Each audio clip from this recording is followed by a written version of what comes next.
Seeger of Young is a mix-up character like Iori or Vice that whose main strength is that he does a lot of stun damage, and he doesn't just hit if played right, their stun bar will never reset. The reason for this is that all his knockdowns knock you down quickly, and after that roll cancel grab, the stun doesn't have enough time to reset, and you can just keep adding to it. So the general two-way mix-up is those shorts into whatever, or grab into whatever. And in most cases, against a 60 stun character, 2 mix-ups will dizzy. Against a standard character, I reset the stun bar. Against a standard character, after those 2 mix-ups, if they're still not dizzy, overhead will dizzy, or or short swing punch. That will dizzy also.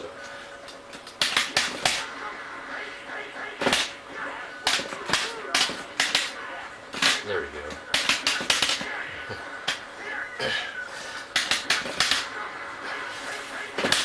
As a mix-up to the throw after this combo, what the hell? Oh. Yeah, you need that. That goes low, which beats them mashing out of the throw or holding up the jump, and also dizzies.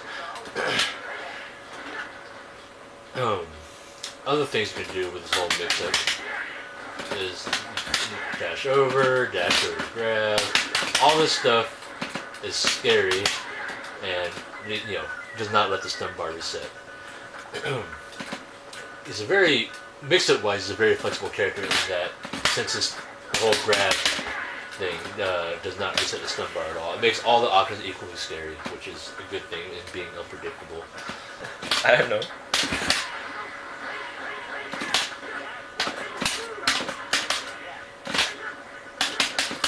Yay! Yay! Anyway.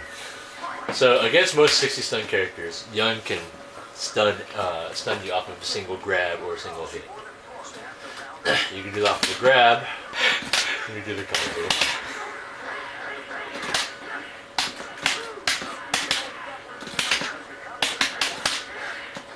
Which will dizzy. And all of his mix-ups where you use a throw can be evenly mixed up. Oops. By doing something like that. Or just going right into the super, and then doing the whole thing.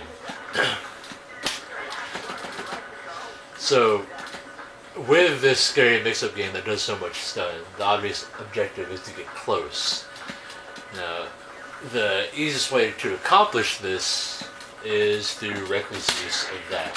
Well, I say reckless, but that's what you don't want to be. This move is actually really amazing. It's really fast. It beats everything. It has long range. It's fairly safe at a distance. The problem is it's fairly easy to get into the habit of being too predictable with it. Also, if the opponent jumps straight up, reading that move, they're going to come down with a big combo. Same with the roll. So you want to use it kind of sparingly. The move is actually fast enough to use as a whiff punisher, though, or even kind of sort of like a random uppercut at mid-range, because it will beat almost everything you do. Like, you don't even need a roll cancel. The other strength versions of the moves don't do it. They're only for combos.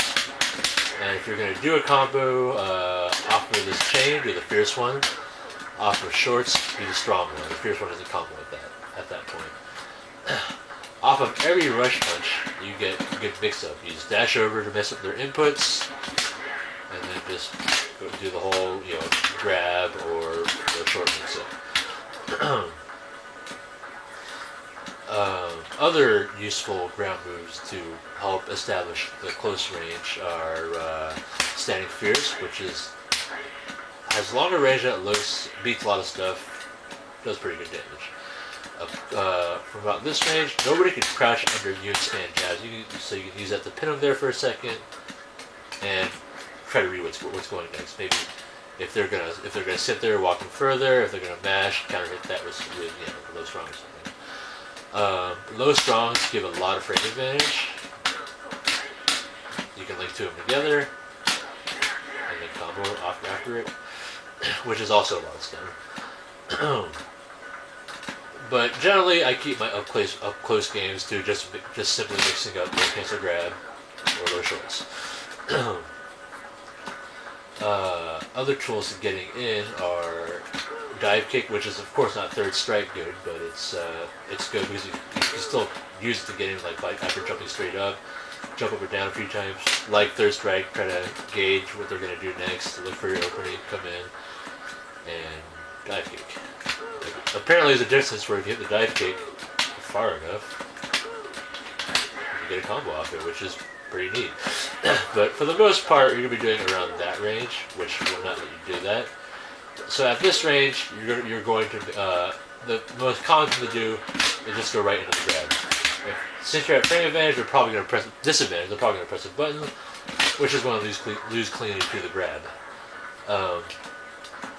And then the counter to that is to mash throw, which you can beat that by just jumping straight up and letting their fierce whiff, which will in most cases, except against Cammy here, let you come down with a combo.